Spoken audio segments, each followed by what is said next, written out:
พี่น้องเบิ้งนี่เบิ้งคลิปนี่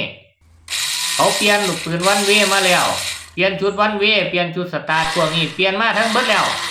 รถบอติดพี่น้องสังเกตบอในคลิปนี่เอาเดี๋ยวสโลโมชั่นให้เบิ้งพี่น้องเบิ้งภาพสโลโมชั่นไปนะพี่น้องสังเกตบอว่าเฮาอยู่ฝั่งซ้ายของตัวรถเราอยู่ฝั่งซ้ายของตัวรถเอาข้อเวียงหรือว่าชามใบพัดมันต้องหมุนทวนเข็มเนาะทีนี้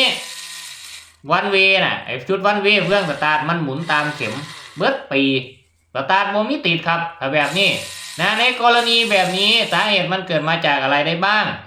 นะอันดับแรกเลยคุณไปถอดเปลี่ยนฐานไดสตาร์ทมาไหมถ้าเปลี่ยนฐานแล้วมาร์กเนี่ยทั้ง3ท่อนเนี่ยตรงกันหรือไม่เนี่ยมันมีมาร์ก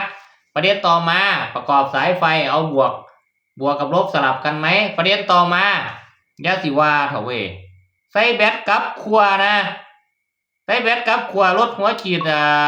สตาร์ทได้แต่ว่าบ่ติดเพราะว่ามันหมุนกลับด้านมอเตอร์ปั๊มติ๊กก็หมุนกลับด้านฝากไว้ให้คิดงานมันจบอยู่ง่ายๆแค่นี้แหละแต่ว่าสร้างหลายๆคน